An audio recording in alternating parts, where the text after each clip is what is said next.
Welcome to the Natural Podcast of Selborne, hosted by Gilbert White's House and Gardens. I am Kimberly James, the collections manager here at Gilbert White's House.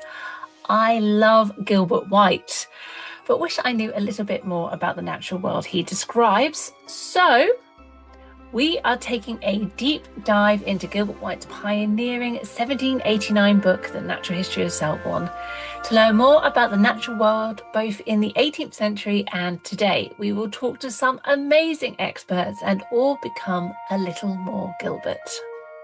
I have procured some of the mice mentioned in my former letters, a young one and a female with young, both of which I have preserved in brandy. From the color, shape, size, and manner of nesting, I make no doubt but that the species is nondescript. Hello and welcome. It is Harvest Mouse Day. We are especially fond of the harvest mouse here in Selborne, and not just because it's the UK's smallest mammal, not just because they only weigh about the same as a 20p piece, not because recycled tennis balls from Wimbledon go on to be used as harvest mouse nests, but because Gilbert White wrote about them before they were formally identified. Now, here is a cautionary tale for you all. If you make a pioneering observation, say a mouse you've observed that nobody else has written about before, so you write about it. You confirm that it is indeed a quote-unquote new mouse and describe it in great detail in your new book. Now, if you do this, do not take a further nearly 2 decades to get said book published, or someone else will beat you to the post and publish something on said mouse. We also love the harvest mouse because of the link that they have to Selborne today. Our local farmers cluster, the Selborne Landscape Partnership, which we are part of, celebrated a huge victory for the harvest mouse about 10 years ago. Since the 1990s, only one harvest mouse nest had been recorded in Selborne, and many believed or assumed that the harvest mouse was extinct here in Selborne, which was a great shame due to the legacy that the harvest mouse and Gilbert White have. So the Selborne Landscape Partnership got searching, and in a project run by our guest today, they began recording, and in between 2014 and 2015, they found over 470 nests, proving very much that the harvest mouse was still in Selborne. They also learnt how to manage their land to encourage and support the harvest mouse. So we are very, very proud of the harvest mouse here in Selborne. Our guest today is Francesca Pella. Dr. Francesca Pella was born in the charming Piedmont region in northern Italy, inspired by the majesty of the Alps and with an immense passion for the outdoors and wildlife. Francesca chose to pursue a career as a zoologist. After earning a degree in biological sciences, she deepened her studies in nature conservation, obtaining a master's degree in natural resource management, followed by a PhD in applied ecology. Her doctorate involved fieldwork in Yemen and was entitled Conservation and Sustainable Management in Socotra's Biodiversity. This experience provided opportunities to work in various other countries spanning Europe, the Middle East, and the Caribbean, and to collaborate with renowned and international institutions such as the UNBP, IUCN, and UN Environment. She views every stage of this long journey as invaluable, and it has enabled her to become an expert in ecosystem-based management and to have fantastic adventures. In the meantime, Francesca moved to the UK, keen to learn about the approaches adopted in England while sharing her own expertise to support nature conservation. She began actively volunteering with various organisations focused on habitat management, biodiversity monitoring, and promotion of sustainable activities. She and her family are currently living in the lush countryside not far from Selborne. They are much smaller and more slender than the Mus domesticus medius of Ray, and have more of the squirrel or dormouse color. Their belly is white. A straight line along their sides divides the shades of their back and belly. Well, hello, Francesca, and welcome to the Natural Podcast of Selborne. Thank you. Thank you for having me. Good afternoon. So, what got you interested in the natural world? How did this all start? Since I was a child, I was always interested in stay outside in the nature, and especially knowing and reading about wildlife. And then life brought me to choose the university, the biological science, and then I had the opportunity to do a PhD in a cooperation project. And so this gave me also the chance to understand the importance of the ecosystem approach, and definitely I see my mission also in working with local communities and conservation of the nature as an important part of my life. So it was since the beginning and increased only. Well, I think you and Gilbert White are the same. I mean, he was interested in nature as a child and inspired by where he lives and grew, it grew with time. So I think you're in good company there. So your career is very wide-reaching. So what brought you to the Harvest Mouse project in Selborne? I um, I moved here in UK around 2012, and since the immediate beginning, we can say, I was interested to learn more the approaches, the techniques applied here, and definitely also I was already involved in project and initiatives here in England. And so I realized that the Mama Society in 2013 launched the first Harvest Mouse survey. It was a pivotal with training courses included and everything available still now, of course, in their website. And so I followed the course and I was volunteering to do the first training sessions around the area where I'm living, that is not far from Selborne. And the following year, I I wanted to do the same, but I was thinking to do a step further. At the same time, it was the same year where the Selborne Landscape Partnership was founded, and I knew also Peter Thompson, that was an advisor for Game and Wildlife Conservation Trust, was involved in the creation of this cluster. And he was also interested in the harvest mouse monitoring survey. So I started to go out with him, and together again, it was a teamwork really. I was more than happy to train by myself some volunteers of the cluster, and started that activity within the cluster.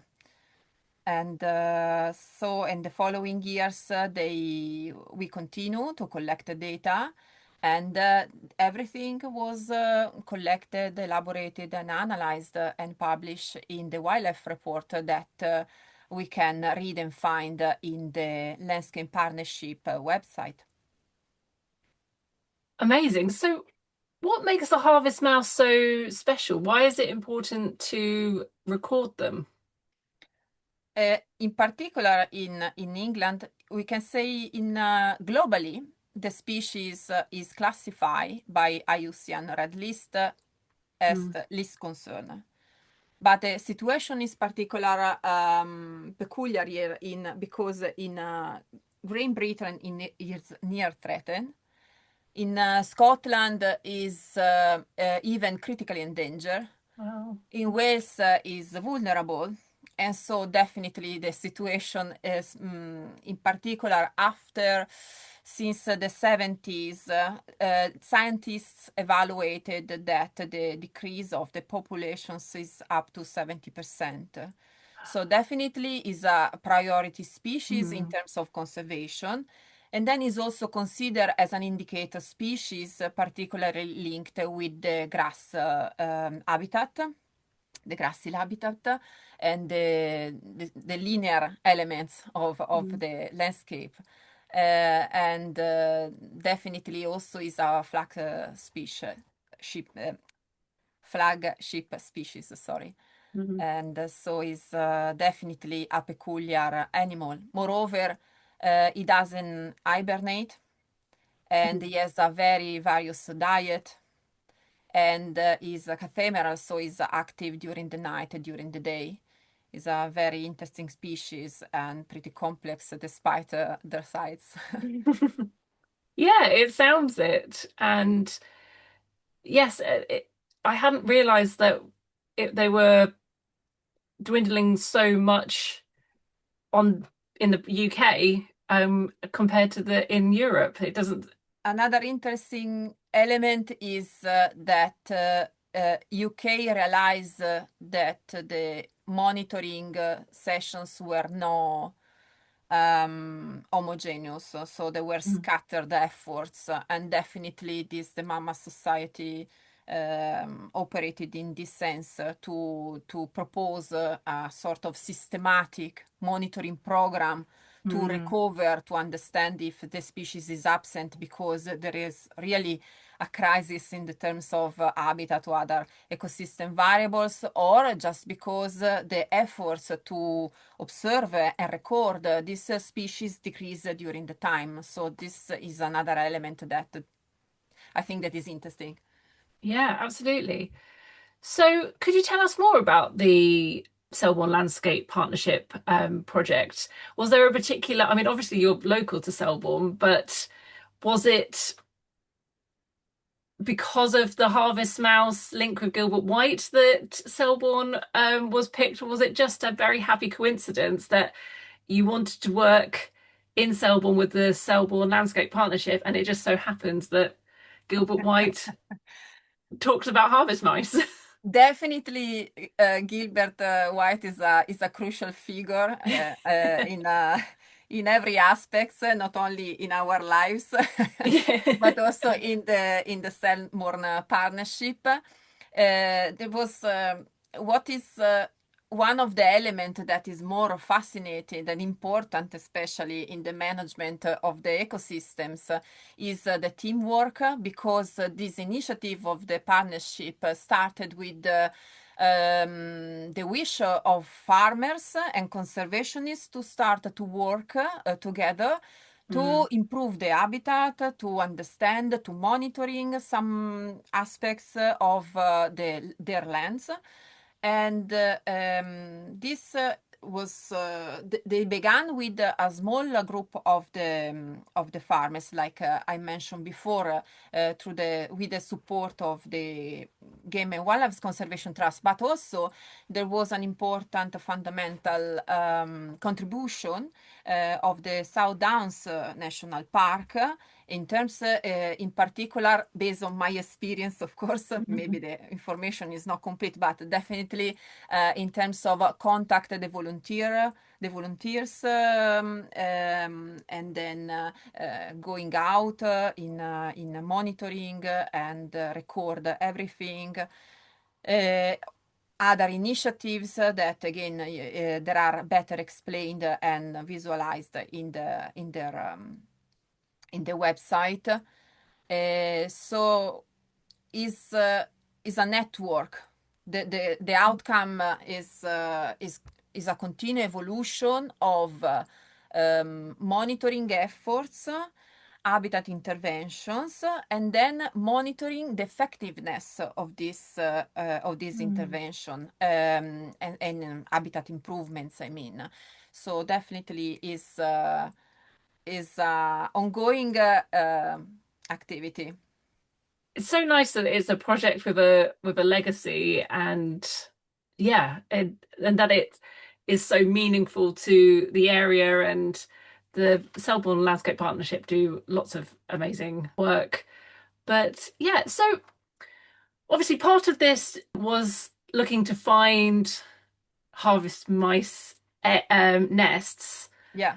How do you go about trying to find a harvest mouse nest? I mean, for anybody who doesn't know, they are sort of woven balls that are suspended grass, or I think Gilbert said that they're descended from a thistle, doesn't it? But Yeah, or brambles. This is the okay. classical and very hidden. That's Because they have a lot of predators, experience. so of course they must be with a lot of patience. Hmm. But first of all, nothing is given to the improvisation. I mean, if there is the Mama Society that provided a lot of information in their website, included the protocol, included the recommendation, included the training, Mm. information. So definitely is the first aim is disturb the species Of course, yeah. close to zero. And so there is a period that is more or less between October and December, where an operator or a group of surveyors are going out and following a protocol that is a sheet with a lot of information that you have to fill. You going moving gently the shrubs and the grassy area and so on, and observe the this like you said, this Mm. ball that is really a cricket size ball, like Gilbert White rightly observed. So when we were having our chat before, you said something really lovely that has stuck with me about thinking like a harvest mouse when you're when you're looking for them. And I think that's such a nice way to think about it. Like where would a harvest mouse like to hide? And Yeah. yeah, I mean, obviously we don't really want people going out and disturbing anything, but I think putting yourselves into the pores of nature is a really nice way to look at it. Yes, because you can understand with this approach also how many elements they need to be there in, Mm. to make the species living and surviving at their best. So definitely, if you think exactly like this small mammal, you can start to see the grasses, but not only, you can start to see the brambles because it's eating seeds and berries. You can start to observe insects, even if it's not so warm when you go out, but definitely you see several signs of presence of insects. That is another source of food. You can see um, definitely a lot of elements that help to becoming smaller like the harvest mouse and imagine their movements and then dispersal and Yeah. their struggle. So one of the interesting things that I found looking into this, so the way that the story of the Harvest Mouse project was sort of portrayed in the media was that the Harvest Mouse had sort of magically reappeared in Selborne, which obviously isn't necessarily the case. It's more about how they're recorded. Mm. But through your records, are harvest mice on the decline? Obviously, this was a very positive news story that sort of made it seem like they were on the up. But is that the case, or do you think their lives are in danger? Uh, I think is a combination, like I mentioned before. There are two main elements here to consider. The last observation officially recorded by the Office of Biodiversity, it was in 1999 in the area close to Selborne, Okay. called North Hill. Hmm. And so there was one nest recorded. So we knew that the species was present not only because, of course, Gilbert White wrote about it, even described it, but also because there was a constant interest, and then all of a sudden nothing more. So the question of Mama Society for sure, but also for all the other people interested to the species was is because nobody is going out anymore to observe. It's just because we make so much impact and so much intensification of the agriculture, or there are other elements or a combination of the other elements and the species just Mm. crashed.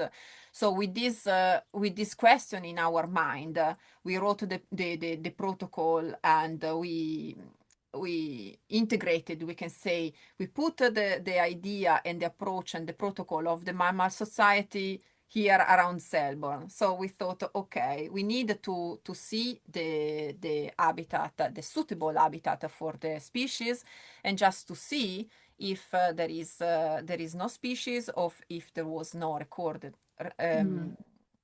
records, sorry. And is in case of the salmon was the second. So the immediately after the first year it was more than 40 nests recorded, but in 2 years there was already more than several several records, and everything is presented in the reports. And we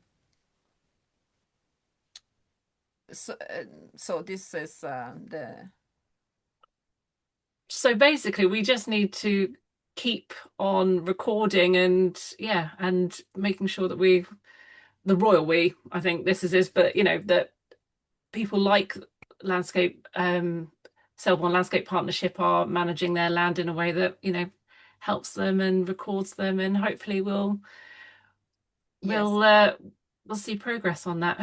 The outcome, one of the outcome, in fact, of this effort of monitoring is not only to know that the species is there, that Mm. is already a fantastic news, but it's only the beginning. The Yeah. first step to, first of all, record all the variables that are there, that allow the species to reproduce themselves, survive, disperse, and so on. And Hmm. second, to try to replicate the same habitat Mm. characteristics with targeted improvements in other areas.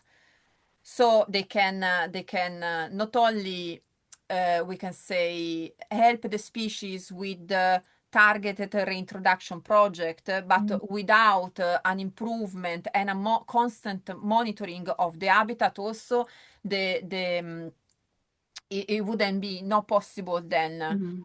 guarantee a long-term successful of the population survival. Brilliant. And that's it, isn't it? Is keeping on with the records and seeing how all of the efforts pay off. So the harvest mouse that you know from your work, do you recognize it in Gilbert White's description of the harvest mouse? It's very nice. I was thinking about the question the other day, and I thought it's like a sketch. Mm, You can see it's like a draft of a drawing. Is a but he get so the key points immediately, the key characteristics he summarizes so well yeah. that is recognizable. First, in the terms of the description of the color, the pattern of the fur, the size, but also in terms of behavior, habitat, the description of the nest.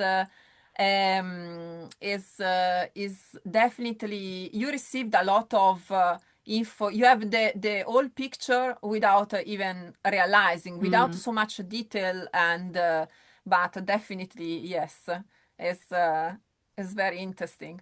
And I also like how sort of confused he is by A, that the nests don't have a clear way in or out, or B, he also doesn't understand how as the broods get bigger, as the young grow, how Yeah. they're all going to fit in that tiny nest. Yeah, their nest of the we can say their resting nest are smaller, but Mm, the nest that are containing the litter are generally bigger. mm, So they are yeah. bigger than the classical nest that you find easily Yeah, in during the survey. absolutely. And yeah, I totally agree with you. It's such a it's a lyrical as well as very informative description of this new mouse that Gilbert White has discovered, well, recognized, that isn't the one that is in his books.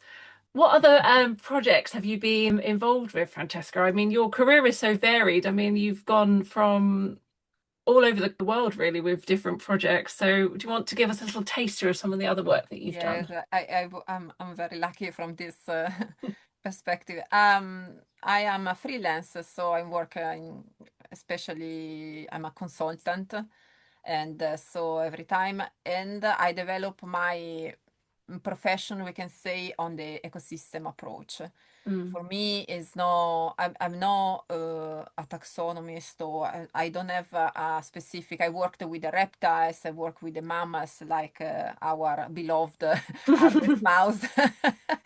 And I work with insects. Everything is a part of the ecosystem, is functional, is mm, crucial, and is essential. So with this attitude, I like to, I see the network that is below the system. And so every time that I work in these projects, international projects, I work in a team where each one has the expertise from the university professor to the poorest fisherman of the area. Everyone has to give wants to give their contribute, and mm, in this way you can analyze, have a full picture of the area that you are studying or you want to preserve or conserve.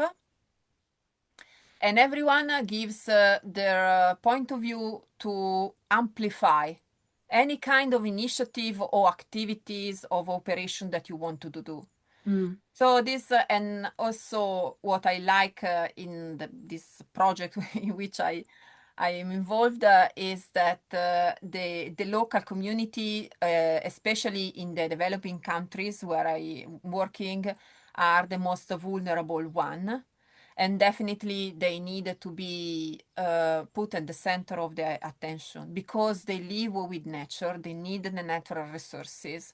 They cannot have the privilege to avoid to not to have these ecosystem services that the nature provides. mm, And this is definitely something that I believe, I strongly believe that is necessary, mm, especially in this period when we can see and like a slap the in the face the climate changes and mm. challenges that are unfortunately there are under Absolutely. our eyes. Absolutely. And the fact that your work is so much around community, I think is fantastic. And again, very Gilbert White, and he utilized his community, both the natural history community of experts that he was friends with, like Thomas Pennant and Daines Barrington and other naturalists, but he also was dependent on the labourers in the village and his neighbours to inform him on their sightings and their observations. So it very much ties in with the Gilbert White's ethos, and I think it's such a integral part to us looking after the planet is working together on it. And yeah, as well, you talking about focusing on a particular species or a particular element and then being able to sort of zoom out to see the whole system again is totally Gilbert White. That was his, his whole thing. So you're very much following, I think, in his legacy, and I think he would be absolutely fascinated by your work, particularly because he was so interested in nature beyond what he knew as well. So I think he would be full of questions about what life was like in Yemen or In things like that. I was lucky enough to be invited to give a talk in the Selborne Association the 20th of Mm. October about Socotra archipelago. And Oh so yeah. this is if I don't know if you are interested in Yeah, to know. absolutely. Yeah. This is a UNESCO heritage site with a lot of endemic species. The reptiles is around 98% of endemic species Mm. are living only in all the world, only Wow. on that archipelago. So Okay. it's, and other interesting news and information. And yes, Oh, this. brilliant. Oh, wow. You might be seeing that pop up on our programming anytime soon. Wonderful. So, our final question that we like to ask all our guests is for them to suggest a way that our audience could be more Gilbert. Do you have a suggestion, Francesca? I thought about it and I still um, instinctively last time we when we met I mentioned the silence and Mm, I am convinced that Gilbert White went out to observe the nature respectfully, keeping the distance because their observations are with him absent is mm. very impressive. And I like the idea to suggest the people to regain the senses, recharge the batteries also, to Mm. go out to the nature, moving slowly, disturbing as less as possible, and enjoy the silence without, for a brief time, any kind of extra information, any kind of extra, just let it, all the good things, colors, smells come to you, just to because the questions and the attention or the concerns us also towards the nature and coming with solutions hopefully with without any sounds. I couldn't agree more. I think that's such a lovely thing to do and such a difficult thing in this day and age to Yeah. do. I think it's a real fantastic challenge for us all to go out into the natural world and just be quiet. And I really love what you said about Gilbert White observations. He's absent from them. It's not, I was poking around in this. I mean, sometimes he does say that. Bad. But uh, but Yeah, but this after. yeah, but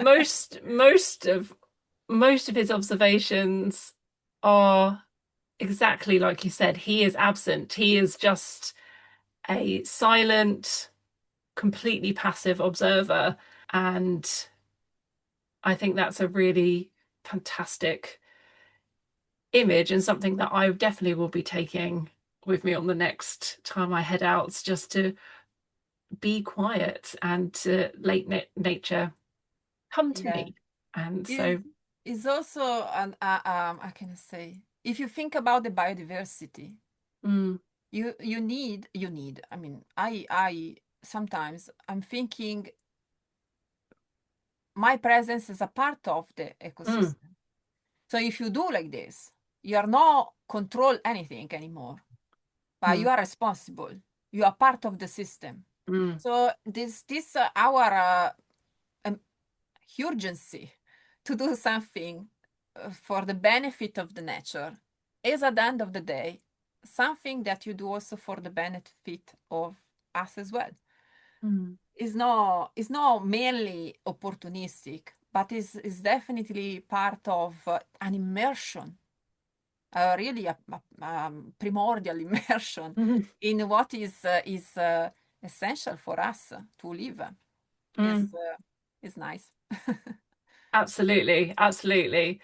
Well, thank you so much, Francesca, for sharing Thank you too. your. I felt very privileged and very lucky, and I really appreciate this Oh, occasion. It was very, very nice. Thank oh you. no, we're the lucky ones. I mean, it's not every day that we get to talk to someone of, your experience. So, and the perfect person to talk Harvest Mouse with. So, thank you so much, and yeah, hopefully we'll speak to you soon. Yeah, there are very interesting prospect and proposal and projects for the future for the harvest mouse. So definitely we keep in touch and we keep each other updated. Yeah, absolutely.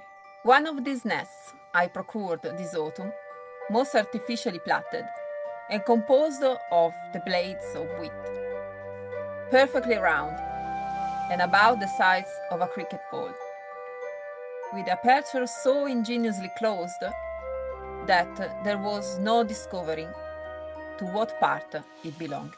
It didn't take me long to think about what our object of the day is going to be. I have chosen a little harvest mouse, which is above my shoulder here. So this is our specimen of a harvest mouse, not Gilbert's that was in brandy, like you heard in the quote. One of our visitors' favourite things. People can't get over how little and cute harvest mice are. I don't think until you actually see a harvest mouse, which so few of us ever have, you really appreciate how little they are. As this nest was perfectly full, how could the dame come to her litter respectively so as to administer at it to each? Perhaps she opens different places for that purpose, adjusting them again when the business is over. But she could not possibly be contained herself in the bowl with her young, which, moreover, would be daily increasing in bulk. This wonderful procreating cradle, an elegant distance of the efforts of instinct, was found in a wheat field, suspended in the head of a thistle. Thank you so much, Francesca, for sharing your wonderful knowledge and passion. We are officially in the summer holidays, so do come and visit us. We are now open for August only, 7 days a week. We are open all the time. So we've also got some fantastic things going on. We have our Timothy Tortoise Trail, we've got Wild Wednesdays. So there's plenty to do for all the family. So do come any day and come and visit us. We also have a wonderful art workshop coming up on the 16th of August, inspired by our current exhibition, A Summer with Grimm. You can come and sit in our gardens with artist Louise Turpin. You can sketch, you can paint. It's just going to be a wonderful time. It is great for all abilities. So if you've never painted before, to if you are a regular painter, this is going to be a wonderful way to connect with nature and to commemorate the fact that the first artist that illustrated the Natural History of Selborne was here 250 years ago doing the exact same thing. Please support this podcast by leaving comments, give us 5-star reviews, like us on if you're watching on YouTube. Carry on being more Gilbert.